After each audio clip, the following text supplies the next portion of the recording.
तो भाई लोग कैसे हो। आज मैं आप लोग के लिए लेके आया हूँ अक्ल की करामात। बहुत छोटी स्टोरी है। चलिए कहानी स्टार्ट करते हैं। बहुत समय पहले की बात है। उस समय मगध में राजा नंद का राज्य था। राजा नंद बहुत पराक्रमी राजा था। वह अभिमानी भी बहुत था। उसके राज्य बहुत दूर दूर तक फैला था। चाणक्य राजा नंद का प्रधानमंत्री था। वह बहुत बुद्धिमान और कुशल राजनीतिज्ञ था। राजा नंद के बेटों को चाणक्य अपने आश्रम में शस्त्र विद्या की शिक्षा देता था। उसी आश्रम में चंद्रगुप्त गुप्त नाम का एक विधवा का पुत्र भी पढ़ता था। राजा नंद के बेटे उसका बहुत सम्मान करते थे। अरे देखो, वह भी शस्त्र विद्या सीखकर राजकुमार बनना चाहता है। हा हा हा। भाग्य किसी को भी राजा और रंक बना सकता है। महानंद, पहले अपनी माँ से कहकर एक घोड़ा तो खरीद ले। हा हा हा। किसी दिन एक नहीं सैकड़ों घोड़े होंगे मेरे पास। एक दिन राजा नंद के दरबार में एक आदमी मोम को एक शिकार पिंजरे में बंद करके लाया। आगंतुक, इस पिंजरे में यह शेर क्यों है? महाराज, इस पिंजरे से जो कोई दरवाजा खोले बिना इस मोम के शेर को बाहर निकाल देगा वह सबसे बुद्धिमान व्यक्ति होगा। दरबार के सभी लोग सोचने लगे, लेकिन किसी के कुछ समझ नहीं आया। यह तो असंभव है। अरे इसको तलवार से काट कर निकाल लो। नहीं, ऐसे बाहर नहीं निकल सकता। पिंजरा बारीक जाली का है, भला उसमें तलवार पहुंचेगी कैसे? चाणक्य का शिष्य चंद्रगुप्त भी दरबार में बैठा हुआ था।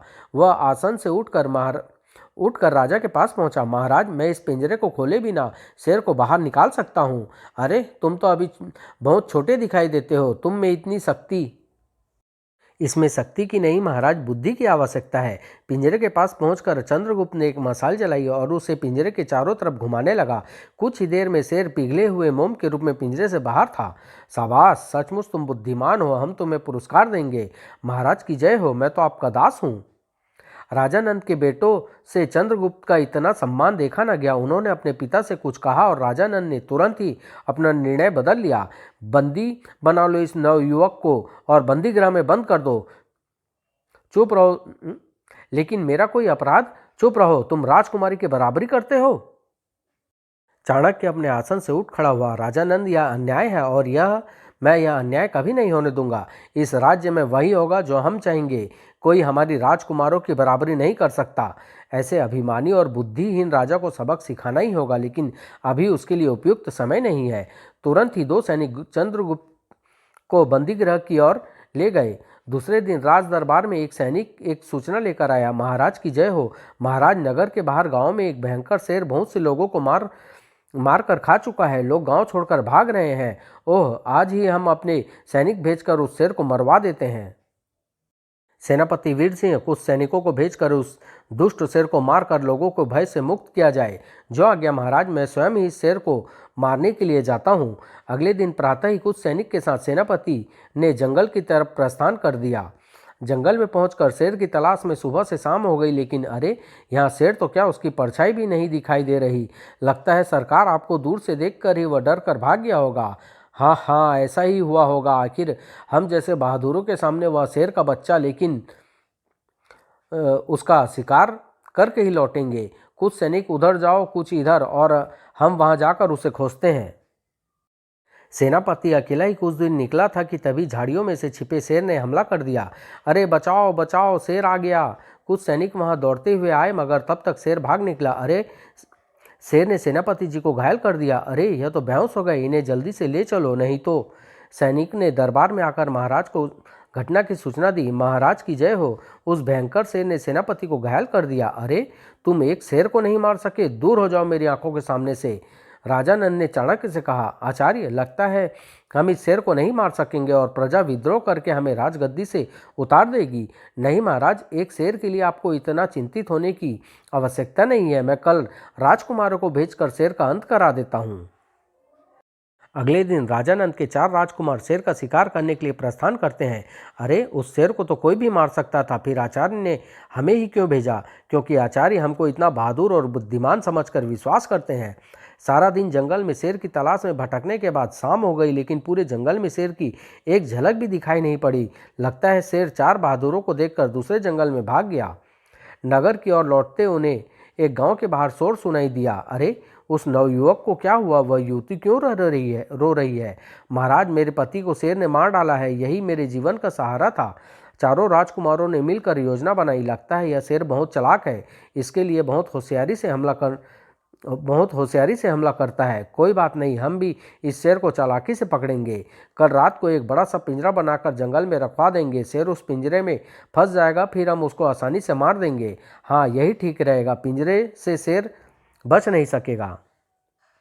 घने जंगल में एक बड़ा सा पिंजरा रखा गया। इस पिंजरे में थोड़ा सा मांस रख दो। मांस को खाने के लालच से शेर इस पिंजरे में फंस जाएगा। सुबह होने पर शेर उस पिंजरे में अवश्य फंस गया होगा, लेकिन उसने शेर की बजाय एक भेड़िया फंसा। अरे, शेर कहाँ गया? इस पिंजरे में तो भेड़िया फंसा हुआ है। हमारी सारी मेहनत बेकार गई। हुजूर, इसमें शेर कहाँ से फंसता? शेर कभी मांस नहीं खाता, वह तो अपने आप शिकार करके खाता है। कोई बात नहीं, हम उसे दूसरी तरकीब से पकड़ेंगे। इस बार वह बचकर नहीं निकल सकेगा। इस बार हम उसे गड्ढा खोदकर पकड़ेंगे। शेर उस गड्ढे में अवश्य गिर जाएगा। जंगल में एक गड्ढा खोदकर उसे पतली लकड़ियों और पत्तों से ढक दिया गया। अगले दिन लगता है गड्ढे में अवश्य शेर फंस गया है। ऊपर से लकड़ियाँ टूटी हुई दिखाई दे रही है। अरे, तुम इस गड्ढे में कहाँ से आ गए? महाराज जंगल से लकड़ियाँ काट कर घर आ रहा था कि अचानक इस गड्ढे में गिर पड़ा। अगली रात चारों राजकुमार जंगल में आग जलाकर बैठ गए। आज रात हम जंगल में ही बिताएंगे। शेर हमें खाने यहाँ आएगा और हम बाण मारकर उसका अंत कर देंगे। लेकिन शेर वहाँ नहीं आया। सुबह होने पर कुछ लोग वहाँ आए। सारी रात जागते हुए बीत गई, लेकिन शेर एक बार भी इधर नहीं आया।